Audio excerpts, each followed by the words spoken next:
Ragazzi, abbiamo un problema, anzi due, forse tre. Lo sapete, io vi parlo senza filtri, senza peli sulla lingua, anche a costo di rovinare il mio rapporto con l'azienda di turno. Speriamo non sia questo il caso, però io devo essere sincero con voi perché mi seguite in tantissimi e non potrei consigliarvi qualcosa che ha dei problemi. Ma andiamo per gradi. Pochi giorni fa mi è arrivato lui, un laptop, un computer portatile sulla carta estremamente interessante, con caratteristiche tecniche di tutto rispetto, a partire dal processore Intel Core i7 13620H coadiuvato da 32 GB di RAM, 1 TB di SSD, Wi-Fi 6, Bluetooth 5.0, tastiera retroilluminata, abbiamo un display da 16 pollici QHD e sistema operativo Windows 11 preinstallato. E un prezzo d'acquisto senza sconti, pensate, inferiore ai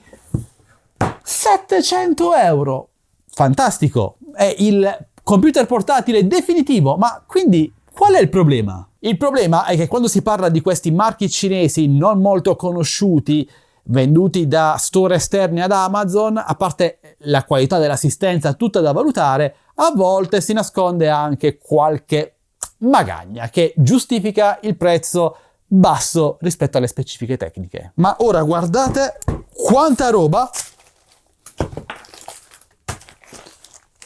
ci hanno messo dentro. Abbiamo infatti una dotazione che io non ho mai visto prima su un computer portatile stock di base. Abbiamo infatti una bella borsa per portarlo in giro. Abbiamo un set di tastiere, perché ovviamente abbiamo quella internazionale a bordo, però c'è anche quella italiana come adesivi. Abbiamo il tappetino per il mouse, abbiamo il mouse cablato e ovviamente abbiamo anche il computer.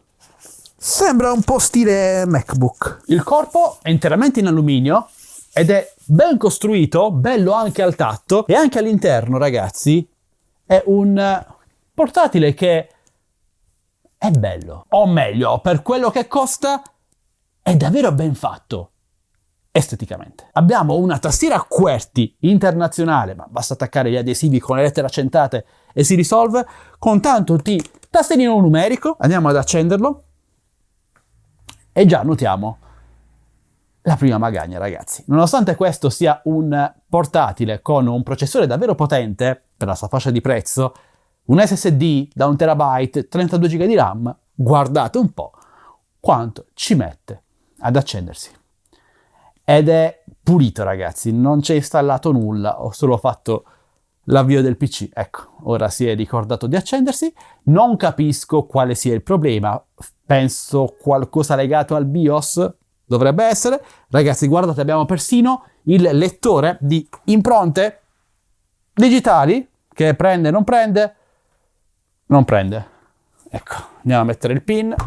Il display è davvero bello, è molto sottile e anche le cornici stesse sono molto molto sottili, bello da vedere, ha un eccellente angolo di visuale e anche nel riprodurre contenuti multimediali è davvero davvero un'ottima unità. Risoluzione 260 2560 x 1600 pixel. Una chicca, la tastiera è retroilluminata, infatti andiamo ad accenderla e ecco, questo sfarfallio, lo chiamiamo così, che vedete che compare e scompare in base alla pressione, non è un problema del video, della registrazione, ma la tastiera, la retroilluminazione è proprio difettata. A volte si fixa un po', però quando vai a premere un tasto l'illuminazione sballa di continuo e a volte si spegne completamente. Lo sentite, ragazzi? No. Questo non è il rumore di un motorino d'avviamento, è partita anche la pubblicità su YouTube, ma è la ventola interna, in quanto c'è una ventola di raffreddamento interna, che parte e fa questo rumore bruttissimo. Penso perché o si tratta di una ventola economica oppure perché è stata assemblata male e gratta sull'alluminio o su qualcosa. E un altro problema, ragazzi, sono le porte, perché ve lo mostro così lo capite.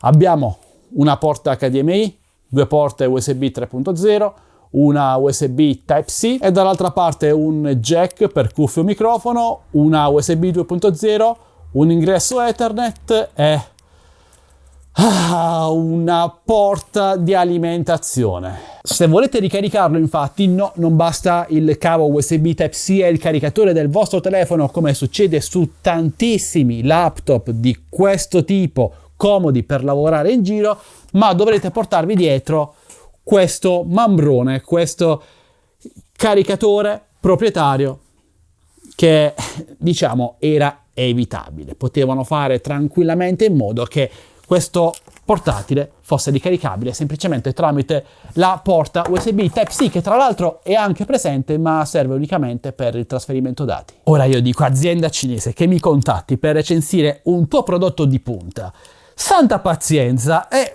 un dispositivo interessante sulla carta, ma se me lo assembli in questa maniera, con tanti piccoli problemi che messi tutti insieme diventano un grande problema, c'è anche il touchpad che non funziona granché e mi sa che per questo motivo hanno messo il mouse in dotazione, il prodotto diventa davvero scadente. Ed è un peccato, perché questo laptop, ragazzi, ho aperto tipo 5-6 schede, 6 video in 4K ed è fluidissimo, il processore è potente, è una scheggia, la RAM sembra anche buona, però è lento ad avviarsi, la tastiera ha problemi di retroilluminazione, il touchpad è quello che è, il sensore di impronte digitali va e non va, la ventola inizia a fare rumori strani e insomma no, io non posso consigliare l'acquisto di un laptop che sì è venduto a un prezzo ottimo, ma ha dei problemi chiaramente di assemblaggio e di qualità costruttiva. Questo è un portatile che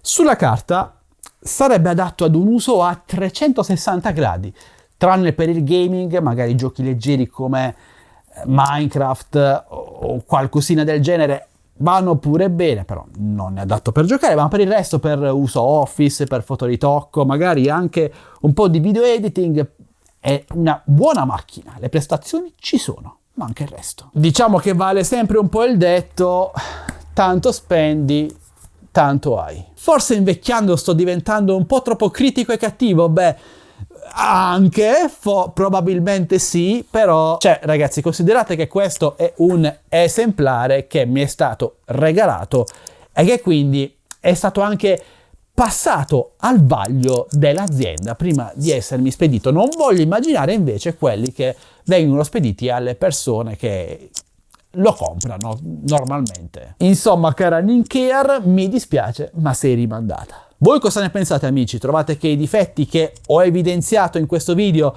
siano gravi? Ci si può passare sopra? Sto esagerando? Oppure no? Pensate che dovrei parlare bene a prescindere di prodotti con questa qualità costruttiva? Beh, fatemelo sapere con un commento. E se vi interessa acquistare prodotti tecnologici validi che io personalmente cerco per voi, cerco le offerte, contatto le aziende per i coupon, beh, entrate subito nel mio canale Telegram TechBest Deals, il link lo trovate qui sotto in descrizione video, unitevi ad oltre 30.000 utenti e fate grandi affari. E se Nincare sta guardando questo video, penso di sì.